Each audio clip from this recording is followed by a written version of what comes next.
아멘. 사탄의 유혹이라는 제목으로 같이 은혜 받는 시간 되기를 원합니다.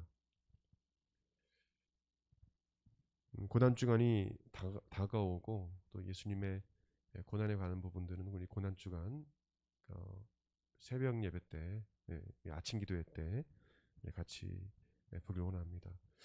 오늘 이번 주도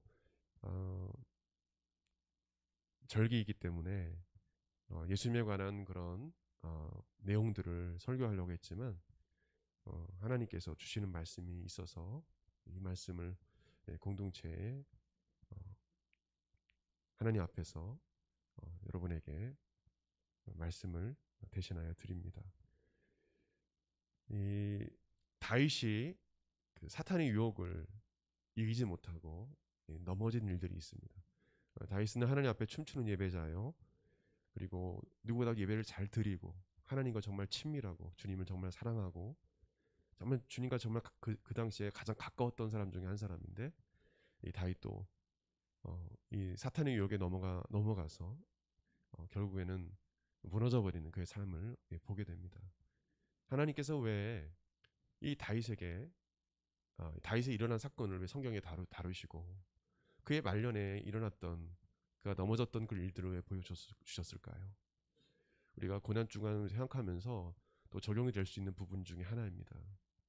그래서 우리가 왜 예수님이 십자가에 달려 죽으셨는지 그 부분도 우리가 이 말씀과 연계해서 생각해 보면서 우리가 현실적으로 그냥 예수님 십자가에 달려 죽으셨구나, 그냥 예수님이 이런 고난을 당하셨구나, 이런 과정을 통해서 십자가를 죽으셨구나 이걸로 끝나는 것이 아니라 실제로 예수님께서 십자가를 죽으신 그 의미를 우리가 생각하면서 실생활에 우리가 그 죽으신 예수님을 우리가 안다면 어떻게 우리가 살아가야 되는지 그 부분도 우리가 실제적인 그 삶을 우리가 좀 배워봤으면 좋겠습니다.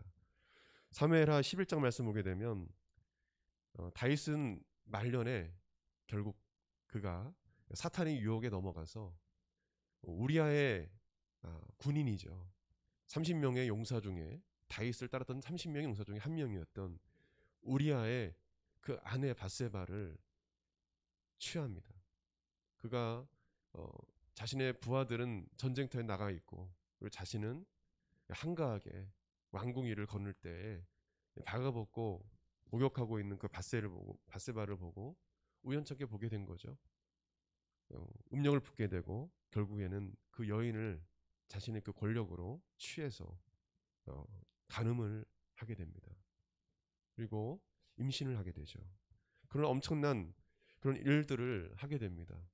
하나님은 나단이라는 선자를 통해서 그를 책망하십니다.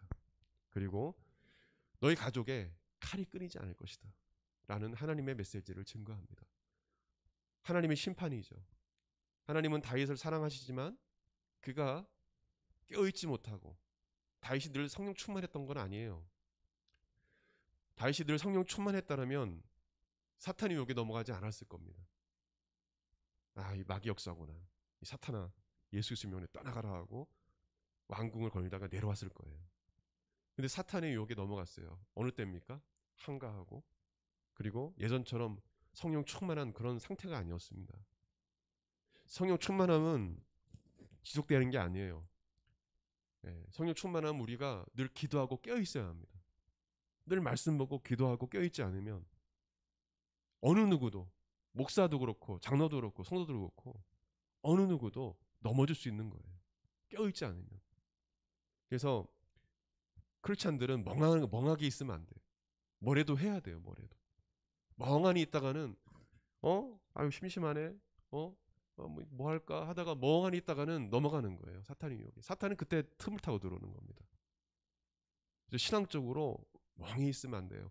만약에 일이 없으면 말씀이라도 봐야 돼요. 그리고 기도라도 하나님께 더 간구해야 되고. 할 일이 없네 이게 아니라.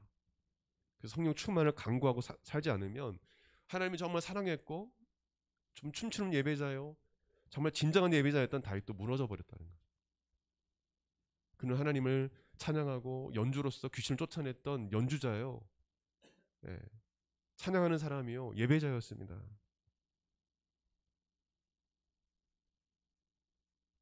결국엔 그는 넘어졌어요. 그가 성령 충만하지 못했던 것입니다. 하나님의 그 말씀대로 다윗의 아들 이 압살롬은 자신의 누이 다말을 강간한 다윗의 장자 누굽니까? 암논을 살해합니다. 죽입니다. 자신의 누이를 강간했다고. 강간하는 일들이 일어나는 거예요. 또한 압살롬은 아버지 다윗에게 반역하고 다윗의 후궁들을 강간합니다. 대낮에. 그러나 압살롬은 군대 장관 요압에 의해서 죽임을 당합니다. 다윗은 압살롬을 자기 아들이기 때문에 죽이지 말라고 했거든요. 근데 결국에는 그 나뭇가지에 걸릴 그때 요압이 가서 죽여버립니다. 부하들이 말렸지만 죽여버려요. 살해당한 거예요. 그리고 스스로 왕이 되려 했던 다윗의 넷째 아들 아도니아는 결국 솔로몬 왕에 의해서 살해를 당합니다. 죽임을 당합니다. 다윗의 그 밧세바와 동침해서 낳은 그 처자들도 하나님께서 데려가시고, 그리고 그 낳은 그 자식들이 서로 막 싸우고 죽이고 형제들 간에 강간하고 막 이런 일들이 일어나는 거예요. 이 성경에 나온 역사적 사실입니다. 좀 비참한 거지만 하나님을 사랑했던 춤추는 예배였던 다윗의 그 모습이에요. 그 삶의 결과들이에요. 그러면 하나님 우리를 죄짓게 하진 않으세요. 주님은 진노하기를 원하시지 않으십니다. 심판을 하기를 원하지 않으세요. 근데 하나님은 사랑의 하나님이지만 공의 하나님이십니다. 죄를 지으면 하나님 징계하셔요. 하나님 자녀니까. 왜요? 징계하지 않으면 망하거든. 하나님이 이때 딱 끊어야 진노하고 징계를 해야지만 끝나는 거예요. 그래서 하나님께서 다윗에게 이 엄청난 그 가족의 칼이 끊이지 않는 그런 심판하신 것입니다. 그래야 다윗이 깨달으니까, 다시는 그런 죄를 지지 않으니까 하나님이 그렇게 하시는 거예요. 다윗은 하나님 앞에 남의 아내 그 밧세바를 취한 일로 인해서 철저히 회개했지만 하나님의 보응과 심판은 받았습니다. 우리도 마찬가지죠. 저 여러분이 예수 그리스도의 보혈로 구원받았습니다. 주님이 십자가에 달려 죽으심으로 우리가 구원을 받았어요. 우리 고난주간 예수님이 십자가를 묵상하죠.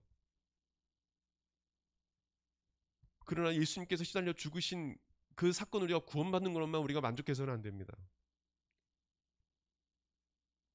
우리가 구원받았지만 하나님 앞에 우리가 죄를 범할 때 하나님은 우리에게, 공의로우신 하나님 우리에게 징계하십니다. 여러분을 징계하셔요. 여러분을 책망도 하십니다. 여러분 그것을 인정해야 합니다. 요즘 교회는 교회 성장하기라 해서 무조건 교회하면 잘 되고, 그 하나님 무조건 사랑의 하나님이고 이런 식으로 막 가리키는 분들이 많아요. 그게 동성애도 죄가 아니라고 이야기하죠. 공의로우신 하나님은 공의로우신 하나님이시기도 하거든요. 여러분을 사랑하시지만 여러분이 더 악한 데로 빠지지 않게 하기 위해서 하나님은 그것을 끊게 하기 위해서 징계하시고 사랑의 채찍을 드시는 분이십니다. 그렇지 않으면요, 여러분 하나님의 자녀가 아니에요. 저도 마냥 저희 자녀가 하나밖에 없지만 막 잘못된 길을 가고 있는데 그냥 가만 내비둬 버려요. 사랑하는 거 아니잖아요. 관심이 있고 사랑이 있으면 때로는 자식들이 부모님 말씀이 잔소리처럼 들릴 수 있어요. 부모님의 그 언어의 방법이 잘못된 부분도 있죠. 화술의 방법이 자녀에게 상처 주기도 하고 부모님 잘못이지만 그것은 뭐냐면 관심이죠. 사랑이죠. 그렇죠? 사랑하기 때문에 자식이 잘못되지 않게 하기 위해서 어떻게 보면 잔소리 같은 잔소리를 하게 되는 거죠. 그래야 바른 길 가니까. 그건 사랑입니다. 사랑 사실. 하나님도 여러분을 대할 때 마찬가지입니다. 여러분 예수님께서 시달려 죽으신 이 사건을 우리가 묵상할 때요, 예수님의 그 십자가의 사랑과 은혜를 값싼 은혜와 값싼 사랑으로 취급하는 삶을 살지 마시길 예수님 축원드립니다. 그렇다면 우리가 십자가만 묵상하는 것이 아니라 삶 속에서 실제적으로 우리 신앙을 지키고 거룩함과 순결함을 지켜나가야 돼요. 너무도 중요한 것입니다. 여러분 잘 아시잖아요. 아주 유명했던 목사님이 기사 보니까 이상한 짓을 하고, 아주 유명했던 성도 중에 한 연예인이 보니까 이상한 짓을 하고, 십자가를 묵상하고 이 절기를 우리가 하는 거 중요합니다. 부활주일날 하나님 부활을 찬양하고, 이것도 중요해요. 근데 중요한 건 이 실생 안에서 우리가 예수님의 십자가의 그 은혜와 사랑을 안다면, 하나님 제가 다시는 죄를 범치 않겠습니다라는 결단과 나의 하나님 앞에 내 순결함을 지키려는 그런 노력과 간절함이 필요한 것입니다. 그것이 필요해요. 여러분, 다윗이 성적으로 타락하고 죄를 지었을 때 그 삶은 완전히 무너져 버렸어요. 예? 정말 무너져 버렸어요. 얼마나 이 다윗이 두려웠냐면, 하나님께서 자신에게 성령을 거둬가실까 봐. 왜 그 당시에 구약 시대에는 성령님은 일시적으로 제한적으로 임하셨어요. 신약 시대는 예수 그리스도를 믿음으로 성령께서 임하시면 영원히 떠나지 아니하시는 이 은혜를 우리가 받았지만, 구약 시대는 떠났습니다. 성령님이. 삼손에게 임한 성령님이 삼손이 죄를 지니까 떠나갔어요. 예, 그게 힘을 잃어버렸죠. 다윗이 가장 두려웠던 그거예요. 자신이 범죄해서 혹시나 성령님이 떠나실까 봐. 너무도 두려웠어요. 그 고백이 시편에 나와 있습니다. 여러분, 하나님께 자범죄, 잘 알지 못하고 지은 죄도 범할 수도 있어요. 또 고범죄, 뻔히 알면서 끌려가는 거예요. 세상 사람이 끌려가는 거예요. 이거 하면 안 되는데, 하면 안 되는데, 하면 안 되는데. 그 사탄의 유혹에 넘어가서, 그 친구의 유혹에 넘어가서 죄를 지는 경우도 있어요. 자범죄든 고범죄든 중요한 건 뭐냐면, 하나님 앞에 진정하게 죄를 회개하고 정말 거룩하고 순결함을 지켜 나가려는 그런 간절한 부르짖음과 기도가, 또 결단이 필요한 것입니다. 우리는 이 사실을 잊지 말고, 죄를 범하는 것을 가볍게 여기지 말고 쉽게 생각해서는 안 돼요. 아까도 얘기했지만 예수님의 십자가의 은혜와 사랑을 값싼 은혜와 사랑으로 여기는 제약된 행동을 해서는 안 됩니다. 우리 예수님이 십자가에 죽으신 그 사실을 안다라면 우리가 실생활에서 우리가 그렇게 살아가면 안 돼요.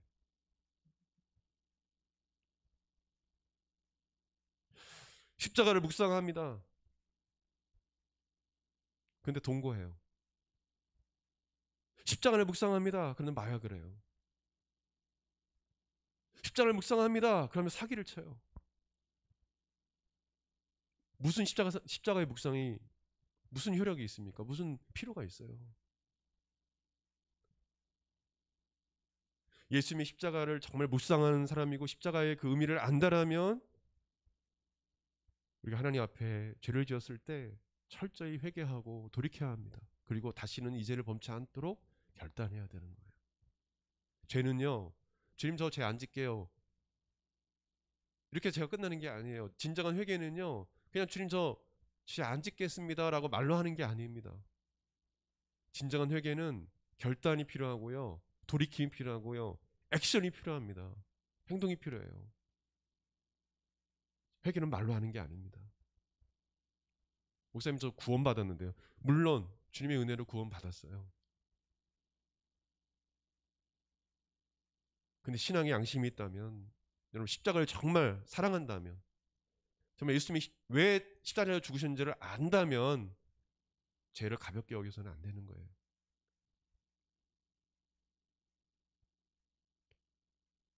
여러분을 정죄하려는 그런 의도의 말씀이 아닙니다. 네? 많은 크리스천들이 십자가 이야기하면서 엄청난 죄를 짓고 있다는 거예요. 교회도 마찬가지예요. 상상 못할 죄를 범하는 경우도 있어요. 그냥 가는 거예요. 그냥. 그 나중에 교회는 골마 터지는 겁니다. 교회에서 수백억을 횡령해도, 언론에 나와도 그냥 가는 거예요. 회개도 없어요.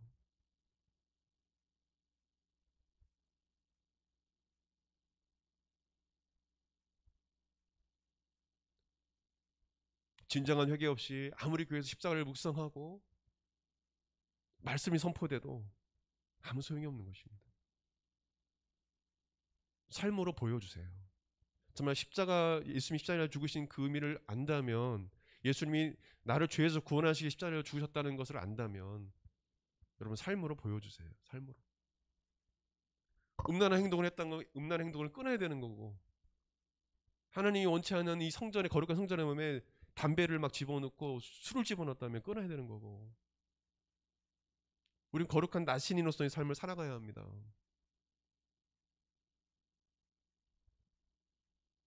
목사님 술 한 잔, 두 잔 괜찮지 않습니까? 건강을 위해서. 우리나라 문화에서는 그게 잘 안 돼요. 네. 건강을 위해서 먹는 사람도 있겠죠. 독일이나 이런 데 뭐 문화에서는. 하나님의 영광은 가려지잖아요. 저 사람 예수 믿는 사람인데?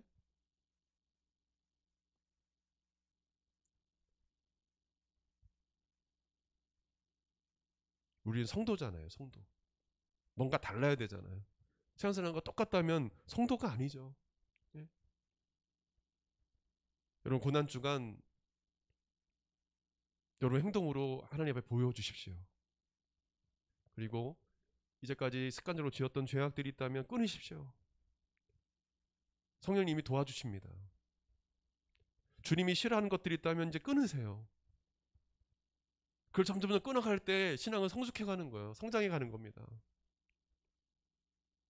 여전히 교회 다니면서 무당 찾아가는 사람 무당 끊어야 되는 거예요. 여전히 교회 다니면서 오늘 운세 보시는 분들은 오늘 운세 끊어야 돼요.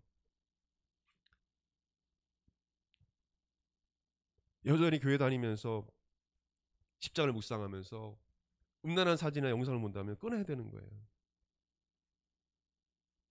하나님의 도우심을 구해야 돼요. 중독에 걸렸을 경우에는 물론 의학적인 것도 도움을 받아야 되지만 하나님의 도우심을 받으면 끊을 수가 있어요.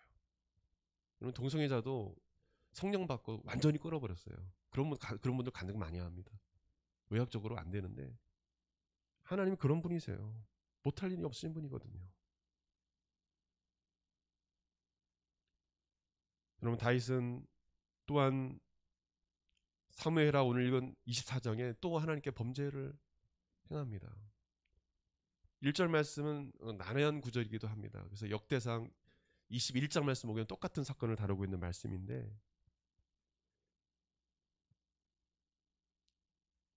하나님께서 사무엘하 21장에 이 사울이 기브온 사람 말살 정책을 그들을 보호해야 되는데 약속을 어긴 그 사건 때문에 3년 기근의 재앙을 주십니다. 그러면서 그 다음에 오늘 24장에 전염병으로 이스라엘에게 재앙을 내리십니다. 오늘 말씀 보게 되면 여호와께서 이스라엘을 향하여 다시 3년 기근의 재앙을 주시고 다시 이스라엘 향하여 진노하사 그들을 치시려고 다윗을 교통시키사 가서 이스라엘과 유다의 인구 조사를 하라 하신지라 이렇게 되어 있죠. 근데 역대상 21장 1절 말씀 보게 되면 똑같은 사건을 다룬 이 구절을 보게 되면 이렇게 말합니다. 사탄이 일어나 이스라엘을 대적하고 다윗을 충동하여 이스라엘을 계수하게 하니라. 계수라는 이 단어는, 이 히브리어 단어는 군사적 용어입니다. 그러니까 칼을 들고 싸울 수 있는 그 군인들의 수를 세라는 거죠. 누가 충동질한 겁니까? 사탄이. 성경은 비교해서 봐야 됩니다. 이게 지적하고 번역하면 좀 애매하게 번역을 하신 분들이 있어가지고 개역계 정도 마찬가지인데 다른 번역서를 봐야 돼요. 사탄이 다윗을 유혹합니다. 하나님께서 이스라엘을 멸절할 수도 있습니다. 사탄이 이 다윗을 유혹하도록 하나님께서 허용하신 거예요. 마치 욥을 시험하도록 허용한 것처럼. 물론 이스라엘이 하나님께 죄를 범하고, 왜냐하면 많은 성경학자들이 이야기합니다. 이스라엘이 이 압살롬과 또 이 하나님께 세우신 다윗을 반역한 그 무리 가운데 끼었던 이스라엘 백성들. 하나님을 대적하고 하나님께 세우신 다윗을 대적했던 그 이스라엘 백성들에게 진노하셨을 것이다. 예. 아니면 또 어떤 성경학자는 그 외에도 이스라엘이 어떤 하나님 앞에 범죄한 일이 있었을 것이다. 그 당시에 사울도 타락했잖아요. 사울을 따랐던 백성들도 당연히 타락하죠. 여러 가지 이유가 있을 거다. 하나님께서 그를 진노하시고, 대부분 뭐냐면 하나님께서 사탄의 그 충동질을 허용하실 때는 하나님 뜻이 있습니다. 마치 이집트 바로 왕을 충동질을 하게 하는 것처럼 마귀가 그렇게 하는 거예요. 사탄은 하나님께서 허락하지 않으시면 안 돼요. 사탄 자체도 안 돼요. 그래서 그 존재 자체도. 다윗도 밧세바를 취한 그 이후에 보게 되면 삶이 완전히 망가져 버리죠. 그걸 하나님 향한 그 영성을 잃어버렸어요. 왜 사탄이 다윗을 충동질하고 인구조사를 하게 만들었을까요? 하나님이 그렇게 하신 걸까요? 물론 허용을 하신 거예요. 다윗의 잘못이 큰 거예요. 하나님 다윗을 죽일 수도 있어요. 어떤 범죄가 일어나는 중간에 나오지 않습니다. 근데 이것을 끝내려고 하시는 거예요. 하나님께서. 나중에 성경 보면 알 수 있습니다. 다 멸하실 수 있어요. 근데 하나님 징계를 바로 하시는 이유는 그 징계를 통해서 다윗이 죄를 깨닫고 백성이 죄를 깨닫고 돌이키면 그것으로 끝나는 거거든요. 놀라운 은혜가, 이 지혜가 있어요. 그래서 난해 구절이긴 한데 여러분들이 이렇게 이해하면 될 것 같습니다. 어쨌든 간에 다윗은 사탄의 충동질을 받아서 어떤 마음으로? 바로 내가 권력 있는 자다 생각하고 아주 교만한 그런 마음이 들어왔어요. 야, 내가 블레셋도 이기고 모압도 이기고 암몬도 이기고 에돔도 이기고 다 승리했는데 보자 지금 내 군사력이 얼마나 되나. 군대장관 요압을 부릅니다. 요압을 불러서 인구조사를 하라고 합니다. 칼을 빼서 싸울 수 있는 군인들 몇 명인지 알아봐라. 요압이 뭐라고 얘기합니까? 요압은 반대예요. 하나님께서 원하시면 이 백성들로 100배나 더 할 수 있게 하시는데, 응? 이 군인들도 100배나 더 하나님 크게 할 수 있는 거 있으신데 하나님을 신뢰하지 않고 뭐 인구조사를 합니까? 그것을 왜 알아보십니까? 저는 반대합니다. 근데 다윗이 사탄의 충동질을 당해서 그냥 막 재촉하는 거 해라. 응? 왕의 명령이다. 조사해. 이렇게 한 거예요. 재촉한 거예요. 요압이 할 수 없이 인구조사를 한 것입니다. 여러분 사탄이 충동질하면요 이집트의 바로왕처럼 되고 그렇습니다. 여러분 사탄의 충동질을 조심해야 돼요.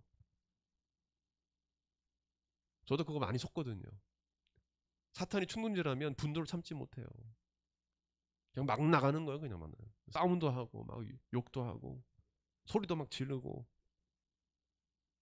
그리고 지혜롭게 해야 되는데 막 조급하게 막 일을 처리를 하고, 그래서 만약에 일이 결과적으로 안 되고 사람관계가 막 깨어지고 막 이러는 거예요.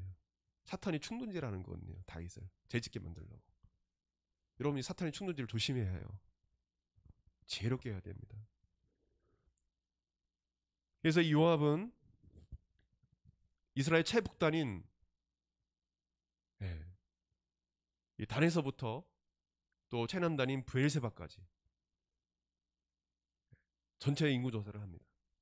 그 요단강 동쪽으로 해가지고 이렇게 북쪽으로 해서 요단강 서쪽으로 돌아와서 다 돕니다. 그 전체를 동서남북으로 돌아서 인구조사를 합니다. 인구조사를 했더니 이스라엘의 칼을 빼서 싸울 수 있는 사람이 80만 명, 남유다에 50만 명, 왕이요 130만 명 정도가 전쟁에서 싸울 수 있습니다. 그 보고를 받는 순간 하나님께서 성경에 보게 되면 이 일에 대해서 하나님께서 악하게 보셨다고 합니다. 악하게 보시고 다윗을 치려고 하시죠. 9개월 20일 동안의 인구 조사를 끝내고 보고하는 그 순간에 하나님은 진노하십니다. 역대상 21장 7절에 하나님이 이 일을 악하게 여기사 이스라엘을 치심해. 다윗은 하나님께서 진노하신 사실을 알고 하나님께 했음을 회개합니다. 하나님이 가시라는 선지자를 다윗에게 보내서 세 가지 재앙 중에 선택하라고 말씀하세요. 첫 번째 7년간의 기근, 두 번째 3개월간 원수들에게 쫓겨 다니면서 도망자 신세의 삶을 사는 것, 세 번째 3일 동안의 전염병. 어떤 걸 선택하겠느냐. 다윗은 3일 동안의 전염병을 선택합니다. 하나님은 이스라엘의 전염병을 내리셔서 이스라엘과 유다에 7만 명의 사람을 죽입니다. 천사가 예루살렘을 향하여 칼을 내밀어 이제 완전히 멸하려 할 때 하나님께서 천사의 칼을 거두게 하십니다. 다윗은 예루살렘을 멸하고 서 있는 그 칼을 든 천사를 보고 하나님께 베옷을 입고 엎드려 기도합니다. 제가 범죄하였습니다. 제가 악을 행하였습니다. 이 백성은 잘못이 없습니다. 차라리 저와 저의 아버지 집을 치소서. 다윗은 갓선지자의 말을 따라서 아라우나, 이게 역대상에는 오르나로 나와 있습니다. 아라우나라고 하기도 하고 오르난이라는 이 사람의 타작마당을 값을 주고 삽니다. 이 오르난의 타작마당에 제단을 만들어서 하나님께 번제와 화목제물을 드립니다. 하나님께 죄를 회개하면서 번제와 화목제를 드려요. 그때 하나님께서 하늘에서 불을 내리셔서 이 번제단에 불을 내리셔서 응답을 하세요. 그걸 태워버리시면서. 그 순간 칼을 든 천사는 칼을 칼집에 꽂았다고 성경은 말합니다. 하나님께서 재앙을 거두신 거예요. 완전히 멸하시려고 했던 거를 다시 하나님께 엎드려 회개하고 하는 순간 하나님께서 재앙을 거둬가신 것입니다. 여러분, 사실 이스라엘 인구조사는 잘못된 것이 아닙니다. 사실 죄가 아니에요. 민수기 1장 1, 2절, 민수기 26장 1, 2절 말씀 보게 되면 하나님께서 모세와 아론에게, 제사장들이죠, 인구조사를 하라고 해요. 하나님께서 명령하세요. 인구조사를 해라. 두 번의 인구조사를 해요. 출애굽해서 두 번의 인구조사를 하거든요. 잘못된 거 아니잖아요. 왜 잘못됐습니까? 사실 인구조사는 이런 것을 성경자를 듭니다. 인구조사는 제사장이 해야 되는 거예요. 리더, 제사장이 해야 되는 겁니다. 그리고 뭐냐면 인구조사는 하나님께서 명령하셔야 되는 거예요. 두 번째로. 그것도 있지만 그렇게 중요하지 않은 부차적인 요인이에요. 가장 이 다윗이 인구조사가 잘못된 이유가 하나님 앞에 큰 심판을 받는 이유가 가장 중요한 핵심적인 그 요인이 뭐냐면 다윗이 하나님을 의지하지 않고 말과 병거, 군사력을 의지했기 때문입니다. 자신이 갖고 있는 군사력이 어떻게 되는지 궁금하여 자기 스스로 인구조사를 한 거예요. 이 말씀 전에 보게 되면 나는 블레셋과 모압과 암몬 모든 그 족속들을 다 이겼다. 이게 교만이 들어온 거예요. 하나님께서 함께 하셔서 가능했던 거거든요. 그 전쟁의 승리는 하나님이 함께 하셨기 때문에 이긴 건데 자신의 힘과 능력으로 승리했다라는 어떤 교만이 들어온 것입니다. 다윗은 이 사탄의 유혹에 넘어가 교만하게 된 거예요. 하나님을 의지하기보다 자신의 힘을 의지하고 믿기 시작한 거예요. 군사력이 중요하지 않아요. 다윗에겐 사실은요. 다윗은 하나님만 있어도 된다는 그런 믿음이 있었습니다. 근데 그 믿음이 사라져버린 거예요. 어떤 이유인지 모르겠어요. 사탄의 충동질하고 결국에는 그가 그걸 믿음을 하나님 향한 신뢰와 믿음을 잃어버린 거예요. 군사력이 3만 명이 돼도 기도원의 300용사처럼 300명이 돼도 하나님이 함께 하시면 이길 수 있습니다. 아멘. 근데 그 믿음이 다운된 거예요. 그 믿음을 잃어버린 거예요. 다윗이 이렇게 고백했었어요. 시편 말씀 보게 되면 다윗이 이렇게 고백했어요. 18편 29절 말씀 보게 되면 내가 주를 의뢰하고 적군을 향해 달리며 내 하나님을 의지하고 담을 뛰어넘나이다 이랬어요. 내가 하나님을 의지하고 적군을 향해 내가 담대하게 달려갑니다. 시편 20편 7절에 다윗은 이렇게 고백했습니다. 어떤 사람은 병거, 어떤 사람은 말을 의지하나 우리는 여호와 우리 하나님 이름을 자랑하리로다 이렇게 했어요. 나는 하나님을 의지한다라고. 난 병거와 군사력, 말을 의지하지 않는다라고 했어요. 또한 사무엘하 22장 3절 말씀 보게 되면 24장 이 사건 전에 이렇게 고백했습니다. 내가 주를 의뢰하고 적진으로 달리며 내 하나님을 의지하고 성벽을 뛰어넘나이다. 이렇게 노래했어요. 찬양했어요. 이랬던 다윗이 이제는 뭐냐면 자신의 힘을 의지하기 시작했습니다. 하나님 한 분이면 된다라는 어떤 그런 믿음이 있었는데 그래도 믿음이 사라져버린 겁니다. 여러분, 하나님은요, 예수님은 여러분이 여러분의 힘과 능력과 재능과 물질을 의지하지 않기를 원하십니다. 정말 원하세요. 하나님은 여러분이 하나님만을 의지하는 삶을 살기 원하십니다.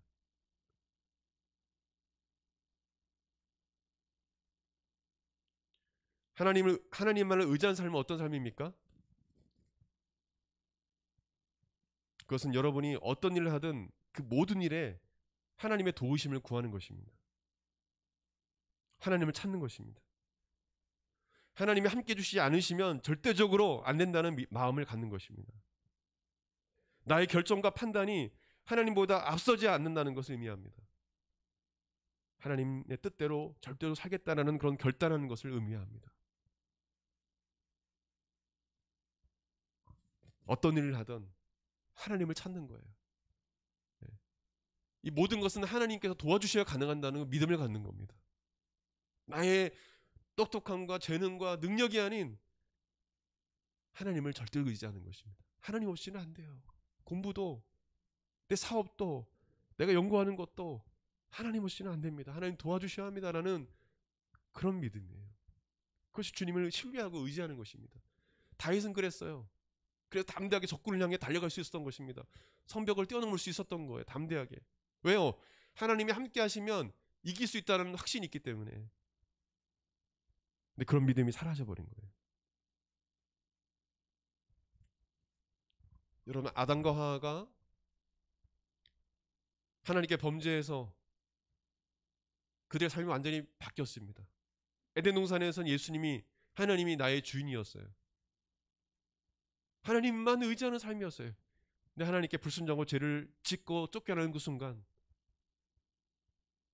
그는 자신이 주인된 삶을 살기 시작했습니다. 더 이상 주님이 주인이 아니에요. 그 후손들이 결국에는 뭐냐면 하나님을 의지하지 않고 자신을 의지하기 시작했고, 자신뿐만 아니라 이제 우상을 세워가지고 우상을 의지하기 시작합니다. 하나님 의지하는 것이 아니라 우상을 의지하기 시작해요. 재물을 의지하기 시작합니다. 그 전에 하나님이 주인이었는데, 여러분, 예수님 십자가신 그 예수님을 내 마음에 영접한다는 것은 예수님을 내 삶의 주인으로 모셔드리는 거예요. 내 인생의 왕자를 내어드리는 겁니다. 예수님께. 그 예수님께서 이끌어주세요. 전 모든 것을 내려놓습니다. 전 주님을 의지합니다. 주님이 저희 삶을 이끌어주세요. 전 그것으로 족합니다. 이 삶이 정말 축복된 삶이라는 거죠. 여러분 마음속에 주인은 예수님이십니까? 여러분 정말 예수님을 정말 여러분들 의지하고 사세요? 혹시나 여러분들 자신의 어떤 재능과 어떤 자신의 똑똑함과 자신의 어떤 능력과 이런 것을 믿고 있지 않습니까? 의지하지 않습니까? 정말 예수님 한 분이면 족합니까? 예수님이 시달려 죽으신 그 사건을 믿는다라면 이제는 여러분 예수님을 여러분 삶의 주인으로 모셔드리십시오. 아멘. 그 주님만을 의지하세요. 여러분 인생의 왕자의 주인은 예수님이십니다. 그분을 의지해야 합니다.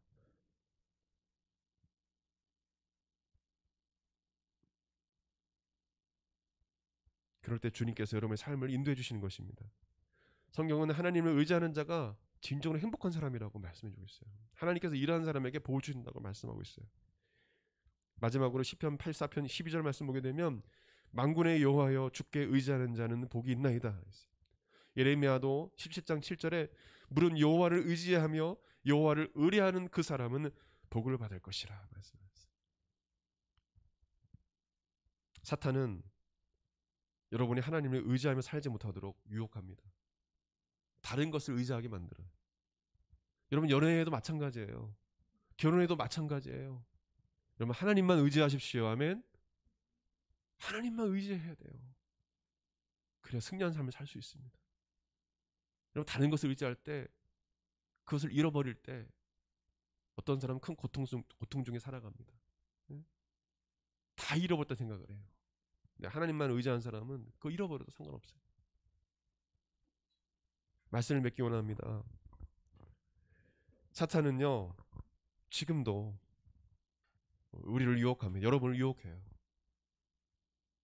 사탄은 오래전부터 민족과 열방이 성적으로 타락해서 하나님 심판을 받게 만들었습니다. 다윗에게도 다가왔어요. 예배자인 다윗에게도. 저 여러분에게도 다가올 수 있습니다.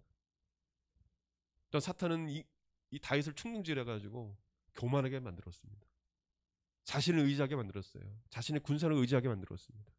하나님을 의지하지 못하도록 만들었습니다. 사탄은 그렇게 우리에게 유혹을 합니다. 여러분, 정말 중요해요. 하나님이 의지하지 않았을 때 다윗이 받은 재앙은 7만 명의 자신의 백성들이 전염병으로 죽게 되었다.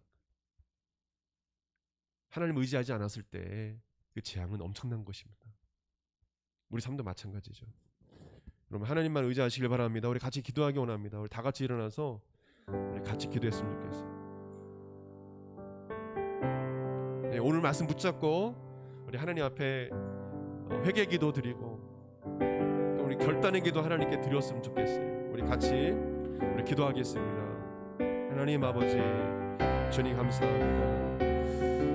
주님, 우리를 이 사탄의 유혹으로부터 우리를 한번 지켜주시고 보호하여 주옵소서. 예수님께서 제 아들에게, 잠자는 제 아들에게 겟세마네 동산에서 아버지 하나님 주여 깨어있으라고 말했지만 여전히 그들은 잠들어 있었습니다. 그래서 사탄의 유혹에 넘어가서 그들은 다 예수를 버리고 다 하나님 아버지 기도해 버렸습니다. 시험에 들지 않도록 깨어있어 기도하라. 마음은 원효되 육신이 약하다 말씀하셨습니다. 아버지, 마귀의 시험에 아버지에 들지 않도록 깨어있어 기도하게 도와주시고, 우리 사랑하는 우리 아버지 성도들이 늘 날마다 기도와 말씀으로 깨어있게 도와주시고 성령의 충만함을 아버지 허락해 주셔서 아버지 하나님 주여 이 사탄의 유혹으로부터 이들을 지켜주시고 늘 하나님 선량한 삶을 살게 하여 주시옵소서. 하나님 거룩하게 하여 주옵소서. 주님의 보혈로 거룩하게 하여 주옵소서. 우리를 주의 보혈로 씻어 주시옵소서. 깨끗게 하여 주시옵소서. 정결하게 하여 주옵소서. 순결하게 하여 주시옵소서. 하나님만을 의지하게 하여 주시옵소서. 주님만을 의지합니다. 나의 재능과 나의 힘을 의지하지 않겠습니다. 오직 하나님만을 의지하겠습니다. 내 삶의 주인은 예수님이십니다. 예수님이 나의 모든 것이 되십니다. 예수님께서 내 사랑하는 성도의 삶을 이끌어 주십시오. 예수님께서 우리 사랑하는 청년들의 삶을 이끌어 주십시오. 이들이 하나님의 뜻을 발견하고 하나님 뜻대로 살아갈 수 있도록 도와주옵소서. 예수님보다 하나님 뜻보다 앞서지 않게 도와주시고 항상 하나님의 뜻을 물어보며 주님만을 의지하며 주님의 뜻을 물어보며 하나님 뜻대로 살아갈 수 있도록 우리 성도의 삶을 붙잡아 주시옵소서. 우리 삶을 붙잡아 주시기 원합니다. 하나님만을 의지합니다. 주님만을 의지합니다. 주님, 우리를 불쌍히 여겨 주옵소서. 감사합니다. 우리 한 번 더 기도하기 원합니다. 아픈 곳이 있다면 손 얹으시길 바랍니다. 또한 한 주간 혹여나 근심과 고통 중에 있었다면 가슴에 손 얹으시길 바랍니다. 기도하겠습니다. 예수님, 지금도 살아계시고 우리 속에 계시고 우리 함께 하신 예수님, 주님 십자가로 죽으심으로 우리의 모든 문제뿐만 아니라 우리의 육체의 질병까지도 마음의 고통까지도 다 해결할 줄 믿습니다. 이 시간은 간절히 기도하오니 주님 친히 안수해 주셔서 우리 안에 있는 모든 질병을 주께서 물리쳐 주시고 깨끗게 하여 주시옵소서. 또한 하나님 아버지, 한 주간 살면서 여러 가지로 고통 가운데 있었던, 또 슬픔과 근심 가운데 불안해하며 힘들어했던 그런 시대가 있습니까?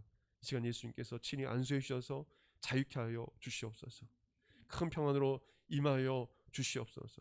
주님의 나라가 임하게 하여 주시옵소서. 아버지, 성도의 삶을 통치해 주시고 이끌어 주시고 사탄의 유혹으로부터 이들을 지켜 주시옵소서. 성도의 삶을 살아갈 수 있도록 성령의 충만함을 지속할 수 있도록 아버지 도와 주시옵소서. 감사드리며 귀하신 예수님의 이름으로 기도드립니다. 아멘. 찬양 하나님께 올려드리고 우리 축도로 예배하도록 하겠습니다. 다 같이 찬양하겠습니다.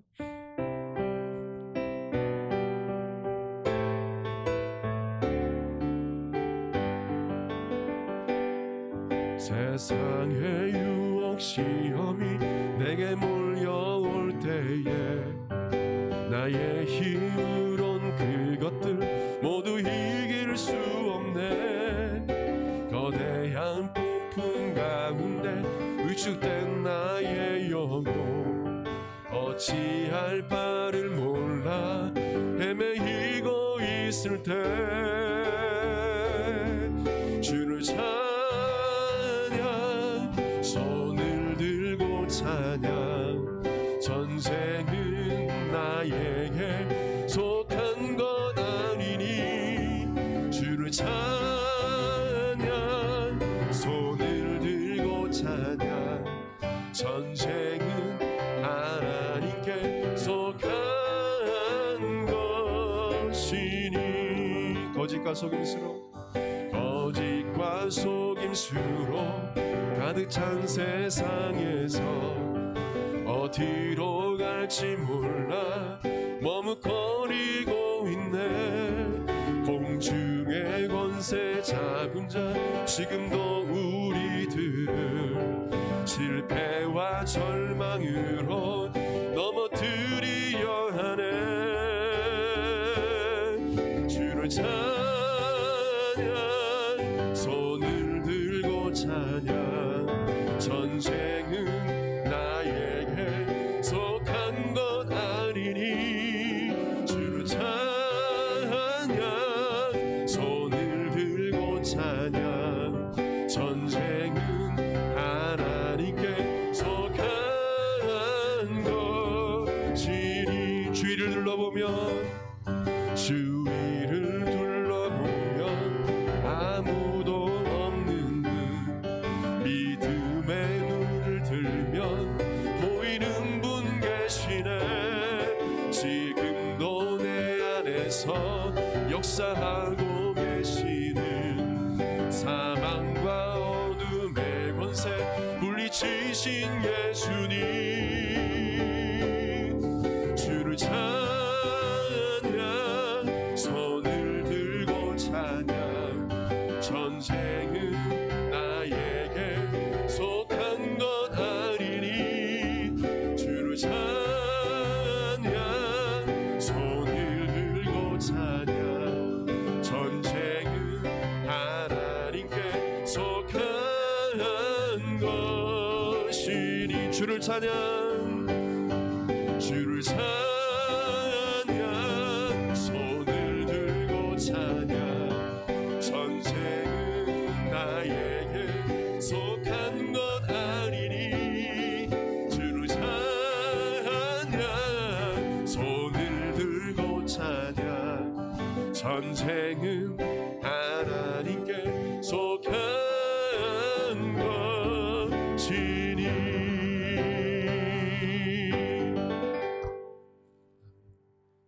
이제는 우리 주 예수 그리스도의 은혜와 하나님의 그 크신 사랑과 성령님의 감동감화 교통 역사하심이 성도로서 거룩하고 순결한 삶을 살기로 원하며 결단하며 주님만을 의지하기로 결단하는 사랑하는 성도들 심령과 그 삶 가운데 영원토록 함께 하시기를 간절히 축원하옵나이다. 아멘.